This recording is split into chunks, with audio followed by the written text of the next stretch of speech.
Olá, seja bem-vindo a bibliavocê.com.br. Hoje nós estamos aqui para trazer um novo curso para vocês e falar que o curso sobre planejamento para a escola bíblica dominical em breve será reformulado e feito e estendido para uma maior comodidade, pois tem tido uma procura legal por parte das pessoas que visitam o nosso blog. Então eu quero compartilhar com vocês hoje um curso um pouco diferente. Um curso que é simples, mas ao mesmo tempo muito útil para a pregação do Evangelho. Eu quero falar com você hoje acerca do seguinte elemento, da seguinte situação. Quero falar para você sobre como pregar a palavra de Deus, uma técnica muito simples de pregação do Evangelho. Vamos pensar que alguma coisa que é comum no meio evangélico é dizer que não se gosta de retórica. Muitos evangélicos têm o costume de falar que retórica para eles é uma coisa horrorosa, mas muitas vezes dizem isso e mal sabem o que é retórica. Então é necessário que nós saibamos o que é retórica, reconheçamos que fazemos a retórica algumas vezes, mas também entendamos que a retórica jamais pode apagar o espírito. A retórica não pode apagar a verdade da palavra. Quando você faz um sermão, usa-se uma técnica chamada homilética, que é ensinada nos seminários aos pastores, aqueles que se preocupam em aprender para pregar melhor o Evangelho. Mas eu não vou passar para você a técnica da homilética aqui, até porque é um pouco extensa. Eu vou fazer um pequeno resumo de retórica, que é basicamente o fundamento até mesmo de algumas técnicas de homilética e o fundamento de todo o discurso que nós assistimos no nosso dia a dia, que está na nossa cultura de modo geral, e a partir desse pequeno esboço retórico você vai poder seguir fazendo os seus sermões de forma simples. Observe bem que esse sermão que eu vou propor a você, ou melhor, esse formato de sermão, ele é voltado para pessoas que não têm formação teológica e que precisam pregar o Evangelho pela grande comissão de nosso Senhor Jesus Cristo, pois todos nós devemos ser pregadores do Evangelho. Então vamos pensar sobre esse assunto. Eu lembro que certa vez eu tinha pregado numa igreja e uma pessoa chegou para mim, uma pessoa que não gosta de retórica e que provavelmente não sabe o que é retórica, disse para mim o seguinte: você pregou com muito boa retórica, mas de uma forma repreensiva quase, até meio que, vamos dizer assim, depreciadora. Interessante que eu observei que essa pessoa mal sabia o que era retórica, pois até mesmo para combater a retórica, nós precisamos de alguma retórica, ou seja, de alguma arte de falar bem. Retórica é basicamente isso, a arte de falar bem. Se nós vamos falar da palavra de Deus, nós temos que falar bem daquilo que a palavra de Deus nos ensina. Ora, só porque a palavra de Deus vamos ter que falar mal? Não, de forma nenhuma. Temos que falar da melhor forma possível. Observe que a homilética tem uma certa coerência com a retórica, porque elas são meio que primas e irmãs. A homilética é só porque ela inverte algumas coisas da retórica para se adequar mais ao discurso bíblico, mas ela tem um discurso muito parecido com a retórica, até porque por influência propriamente filosófica vinda na história da igreja de modo geral e da cultura greco-romana, que não se pode negar de forma nenhuma, que inclusive forma também as bases de nossa sociedade. Essa cultura greco-romana, que forma as bases de nossa sociedade, também nos dá a capacidade de ser retóricos sem perceber que somos retóricos. Eu vou dar um exemplo para você muito claro. Você provavelmente conhece aquele irmão muito simples, muito humilde, de uma igreja geralmente pentecostal, vamos dizer assim, que é o tipo de igreja que costuma dar oportunidade aos irmãos para irem à frente e falarem alguma coisa, ou cantarem, ou orar mesmo. Geralmente, quando o irmão vai à frente e faz a sua pregação, uma pequena pregação, ele usa elementos da retórica mesmo sem saber que está fazendo isso. A retórica ela é constituída basicamente de 5 pontos.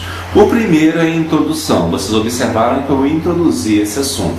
O segundo é a narração. O terceiro vai ser a defesa. O quarto vai ser a refutação. E o quinto, finalmente, a conclusão. Vamos ver como um irmão simples, humilde, que nunca estudou retórica na vida, usa a retórica no dia a dia de uma igreja, no caso aqui, especialmente pentecostal, que eu estou usando o termo, mas sem nenhum demérito, sem nenhuma crítica ao tipo de culto dessas pessoas. Estou usando apenas para mostrar que pessoas simples também usam esse tipo de recurso quando tem oportunidade. Observe bem, quando uma pessoa chega numa igreja de confissão pentecostal, ela vai falar a primeira coisa para a igreja: saúdo a igreja com a paz do Senhor. Eu hoje vou contar a história de Naamã. Ora, esse irmão, mesmo sem saber, acabou de fazer uma introdução de seu discurso. Ele acabou de fazer uma introdução retórica. Posteriormente, esse irmão vai deixar essa introdução e vai começar a contar a história de Naamã, da escrava de Naamã, narrar como aconteceu, como Elias fez, como Eliseu fez, como tudo ocorreu para que aquele milagre ocorresse. E então, essa pessoa, depois que faz a narração, veja bem, o segundo elemento da retórica. O primeiro é a introdução, que ela fez saudando a igreja. O segundo, que é a narração. E no terceiro ela vai dizer: olha, Deus se preocupa com você assim como se preocupou com Naamã. Deus está olhando para você, Deus está cuidando de você. Deus não se esqueceu de você e não se esquecerá jamais. Deus é justo juiz, Ele se preocupa com a sua vontade. Essa pessoa acabou de fazer o quê? A defesa de seu argumento, daquela história que ela contou. Mas logo depois que ela faz a defesa do seu argumento, ela vai dizer também uma outra coisa, que é a refutação, dizendo o seguinte, por exemplo: não deixe de ouvir a Cristo, não abandone a palavra de Deus, não siga para o pecado, Jesus tem algo melhor para você. Quando a pessoa diz isso, ela acaba de fazer a refutação das coisas que ela contraria, daquilo que ela não gosta. E isso você pode ver comumente em várias igrejas, vários irmãos falando dessa forma. E no final, o irmão chega e diz assim: eu vou concluir essa palavra com uma oração para a igreja, pedindo que Deus abençoe a todos e agradeço a oportunidade. E a pessoa ora e conclui. Observe que essa pessoa simples, humilde, acabou de usar a técnica da retórica, os 5 passos básicos, principais da retórica, sem nem saber o que está fazendo. Então, por que vamos ficar falando mal de retórica, ou de homilética, ou de qualquer técnica de pregação, se todos nós a usamos inconscientemente a partir de nossa cultura já estabelecida? A cultura em que vivemos fala-se assim. Nós falamos assim naturalmente, mesmo sem saber. Então, o que eu quero deixar para você são esses 5 passos. Mas esses 5 passos não seriam suficientes. Você precisaria ainda se preparar para poder falar sobre o texto bíblico. Primeira coisa que você faz para se preparar é pegar a sua Bíblia, orar a Deus por um bom tempo, pedindo a Deus a bênção dele, pedindo a orientação de Deus para que ele te mostre o que você deve fazer, como deve fazer, o que ele quer de você, o que ele quer mostrar para você naquele texto, e depois dessa oração, desse falar com Deus, desse momento devocional, desse momento de entrega a Deus, pedindo a Deus que Ele fale através de você, você vai ler um texto bíblico, escolher um texto bíblico. De preferência, para pregadores que não são formados, para pregadores não formados em teologia, que não têm muita prática, eu aconselho que se escolha uma história, assim como eu citei o exemplo da história de Naamã, por exemplo.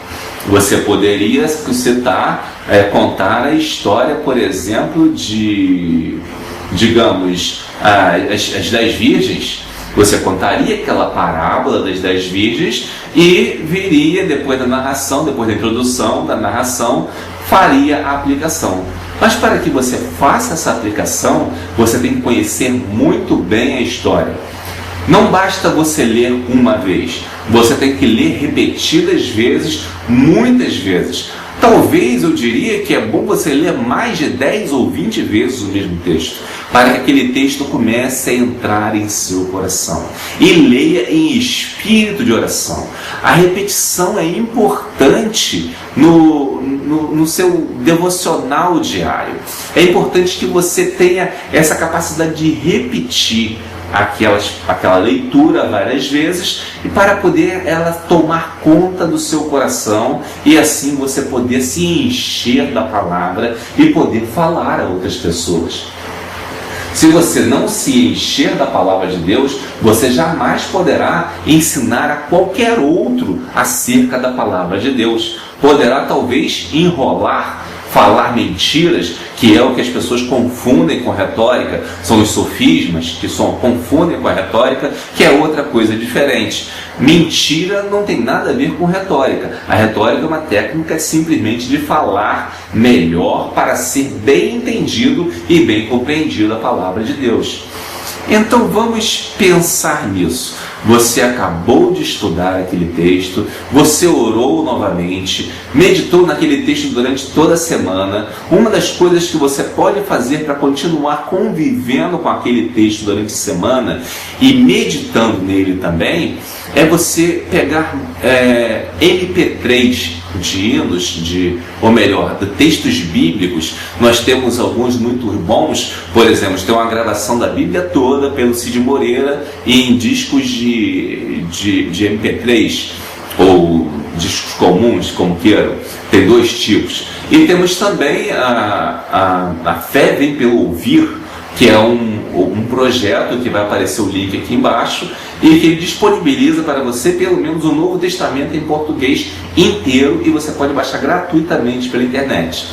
Qual é a ideia? Você pega esse material e escuta repetidas vezes. Escuta orando, escuta meditando, escuta aprendendo, releia o texto bíblico várias vezes. Quando você caminhar pela rua, observe o que Deus fala para você a partir daquele texto no seu dia a dia. E com isso você vai se enchendo da palavra de Deus. Aproveite também essa técnica de retórica para fazer o seu culto doméstico. No culto doméstico que você faz em casa, você pode usar essa mesma técnica.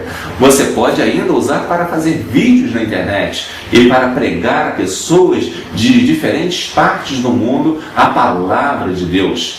É importante que você entenda que ao praticar a retórica, ela não vai transformar você no melhor orador ou na melhor pessoa do mundo, e não vai transformar a palavra que você está pregando em algo extremamente espiritual. Ao contrário, o que vai transformar a palavra que você pega em espiritualidade é a sua fé e a sua entrega ao Espírito Santo. A retórica é apenas um caminho para você falar melhor e ser entendido. E como eu já disse, nós já fazemos isso e sequer observamos que fazemos. Se nós fazemos e observamos o que fazemos, temos consciência do que estamos fazendo, nós faremos claramente bem melhor e com muito mais facilidade. Então, por isso eu trago esse pequeno curso para você, para que você saiba como falar no momento que seja propício, seja no momento em que falte um pastor na igreja, seja no momento de devocional, num culto, num aniversário ou qualquer coisa, seja também para pregar na igreja, seja até mesmo para falar em outros lugares sobre outras coisas. A retórica também é útil, mas não é conforme a palavra de Deus. A palavra de Deus, ela é especial. Ela é dirigida pelo Espírito Santo. Por mais que você use técnicas, nada pode substituir a ação do Espírito em sua vida. A retórica não pode ser desculpa para extinguir o Espírito na pregação do Evangelho. É necessário que o Espírito fale mais alto em nossos corações para que nós possamos simplesmente aplicar aquilo que Deus já falou em nossos corações, transmitindo a outras pessoas, comunicando o Evangelho, pregando o Evangelho, anunciando o Evangelho. É disso que precisamos. É disso que precisamos. Precisamos de mais pregadores. Ultimamente tenho visto até algumas situações em que alguns pregadores são colocados como instrumento de escárnio, porque de repente não sabe uma pequena ferramenta como essa. Então, repetindo, para que não sejamos instrumento de escárnio para os ímpios e para que também as pessoas possam entender a palavra de Deus, devemos fazer a primeira coisa: estudar a palavra com todo afinco. Estudar a palavra, meditar nela durante todo o tempo, durante toda a semana, fazer com que ela entre em nossos corações e em nossa mente, para que nós possamos estar habilitados a falar da palavra de Deus. E em segundo lugar, aí sim, aplicar os 5 passos que eu te falei, simplificado, da retórica, que muitas pessoas já usam inconscientemente, e alguns até usam falando mal de outros que têm uma boa oratória. Não faça isso, não cometa esse pecado de falar mal da pessoa que tem uma boa oratória, dizendo que ela só pregou bem porque tem boa retórica. Você também tem retórica, todos nós temos. Você talvez só não sabia disso até hoje. Então, portanto, use os 5 passos. Primeiro, faça a introdução. A introdução pode ser a saudação à igreja, pode ser também uma citação de alguma experiência pela qual você passou durante a sua semana, que chamou sua atenção na meditação daquele texto. Depois faça a narrativa da história que você escolheu para meditar. Narre aquela história, conte aquela história e faça com que a pessoa viva aquela história e compreenda o que aquela história significa. No terceiro passo, você vai fazer o seguinte: você vai explicar o que significa aquela história, o que significa aquilo para você, e melhor ainda, o que a Bíblia quer dizer com aquela história, o que o Senhor quer das pessoas com aquela história. No quarto passo, você vai falar do que Deus não quer das pessoas, do que nós devemos evitar, vai refutar o pecado. E finalmente, no quinto passo, você faz a conclusão, que pode ser com um apelo para que a pessoa se converta, que pode ser com uma oração, ou que pode ser simplesmente resumindo tudo o que você falou. Então, este foi um pequeno curso, bem básico, bem simples. Espero que seja fácil de acompanhar, que você tenha entendido bem. Se você entendeu bem, dê um joinha, como diz aí no YouTube, para que eu possa saber qual a sua opinião, o que você está achando e se valeu a pena para você esse curso. E quanto ao curso, novamente repito, quanto ao curso de planejamento para professores da Escola Bíblica Dominical, em breve teremos nova edição com mais vídeos e você pode ficar tranquilo quanto a isso. Que Deus o abençoe e desejo a você que esta mensagem fale ao seu coração de forma poderosa e que nada nesse mundo possa apagar o Espírito Santo que habita no seu coração. Não permita que nada extinga o Espírito, mas faça a vontade de Deus assim como Ele quer e assim como você foi chamado para fazer. Você foi chamado para pregar o Evangelho. Não é só o pastor, não é só o diácono, somos todos nós. Todos somos chamados para pregar a palavra de Deus aos perdidos deste mundo. E nenhum momento é menos importante do que o outro para pregar o Evangelho. Pregue o Evangelho, insta a tempo e fora de tempo. Essa é a minha mensagem para você neste dia e que Deus o abençoe abundantemente.